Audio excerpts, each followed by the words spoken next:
ആത്മബന്ധുക്കൾക്ക് വിനീതമായ നമസ്കാരം. ഈ ലോകത്തിൽ അനേക കഴിവുകളുള്ള അനേക വ്യക്തികളെ നമുക്ക് കാണാൻ സാധിക്കും.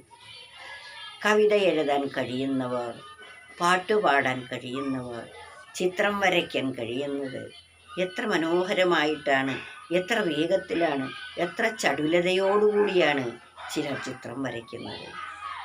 ഇങ്ങനെ പലതരത്തിലുള്ള കഴിവുകൾ ഉള്ള അനേകം വ്യക്തികളുണ്ട്.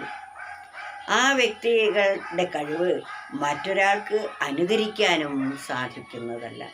അവരെപ്പോലെ ചെയ്യുന്നത് പോലെ എനിക്ക് ചെയ്യാൻ കഴിഞ്ഞെന്ന് വരില്ല. പക്ഷേ നാം അതിൽ പരിതപിക്കേണ്ടതായിട്ടില്ല.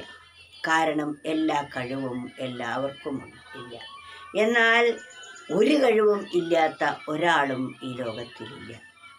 അതിനാൽ നമുക്കുള്ള കഴിവ് എന്താണോ അത് കണ്ടെത്തി അതിൽ നാം പരിപൂർണ സംതൃപ്തി അടയുകയും മറ്റുള്ളവരുടെ കഴിവിനെ നമ്മൾ അംഗീകരിക്കുകയുമാണ് ചെയ്യേണ്ടത്.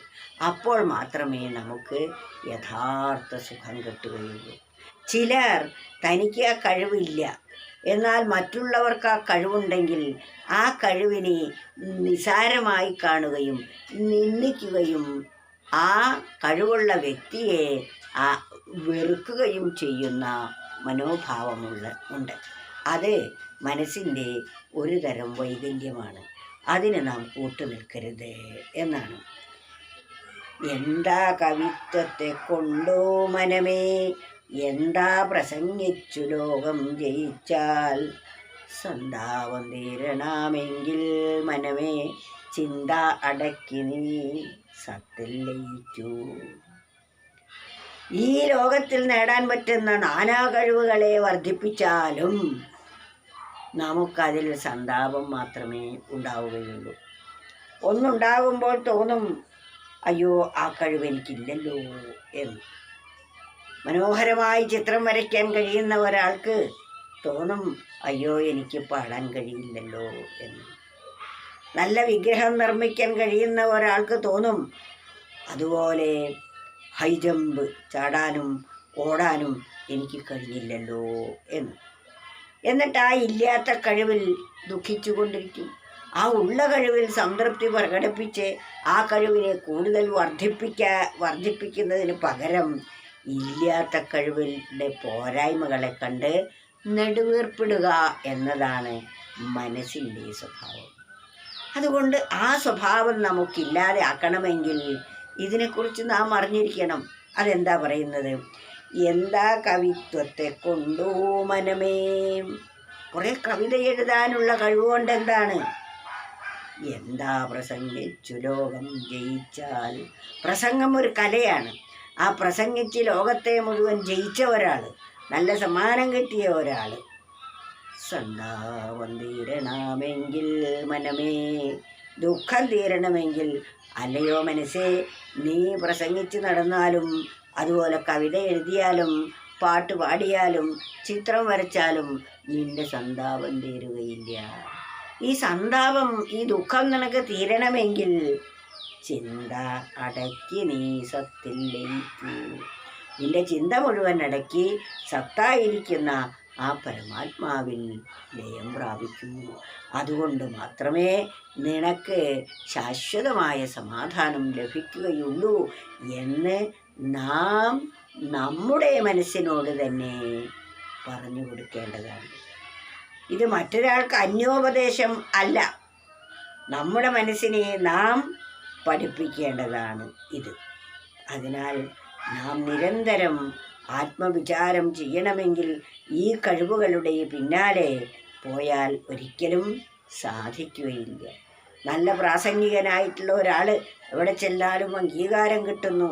പക്ഷേ അയാളേക്കാൾ വലിയ ഒരു പ്രാസംഗികൻ അയാളുടെ മുമ്പിൽ അകപ്പെട്ടാൽ അയാൾ ആകെ പരിഭ്രമിച്ചു പോകുന്നു. എന്താ കവിത്വത്തെ കൊണ്ടോ മനമേ. കവിത എഴുതാനുള്ള കഴിവുണ്ടായിട്ട് എന്താ മനസ്സേ? എന്താ കവിത്വത്തെ കൊണ്ടോ മനമേ, എന്താ പ്രസംഗിച്ചു ലോകം ജയിച്ചാൽ, സന്താപം തീരണമെങ്കിൽ മനമേ ചിന്ത അടക്കി നീ സത്തിൽ ലയിക്കൂ. നിന്റെ ചിന്തയൊക്കെ അടക്കി ആ പരമാത്മാവിൽ നീ ലയം പ്രാപിക്കൂ. അപ്പോൾ അതിനെ വെല്ലാൻ ഈ ലോകത്തിലെ മറ്റൊന്നിനും സാധ്യമല്ല. നിന്റെ എല്ലാ ദുഃഖത്തിനും ഏക പരിഹാരമാർഗം അതുമാത്രമാണ്.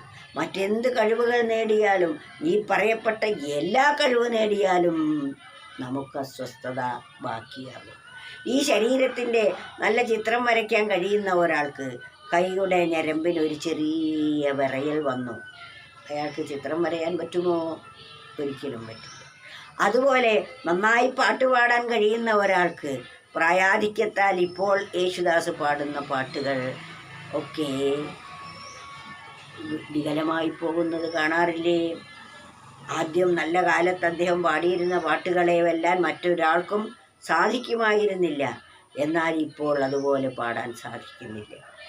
അതുപോലെ ആ ബുദ്ധി ഒന്ന് പോയി കഴിഞ്ഞാൽ, തലച്ചോറിൻ്റെ ഒരു ചെറിയ രക്തക്കുഴൽ പൊട്ടിക്കഴിഞ്ഞാൽ എന്ത് പാട്ട്, എന്ത് ചിത്രം, ഒന്നും ചെയ്യാൻ കഴിയില്ല.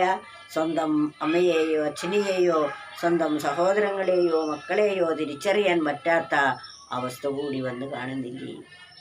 അതുപോലെ ഈ ശരീരത്തിന് ആരോഗ്യവും ശക്തിയും ഉള്ളപ്പോഴേ ഈ കഴിവുകളൊക്കെ ഉള്ളൂ. അതിനാൽ ആത്മാവിനെ അറിയുന്ന ഒരാൾക്ക് ഈ കഴിവ് ഉണ്ടായാൽ അതിൽ അഹങ്കരിക്കുകയില്ല.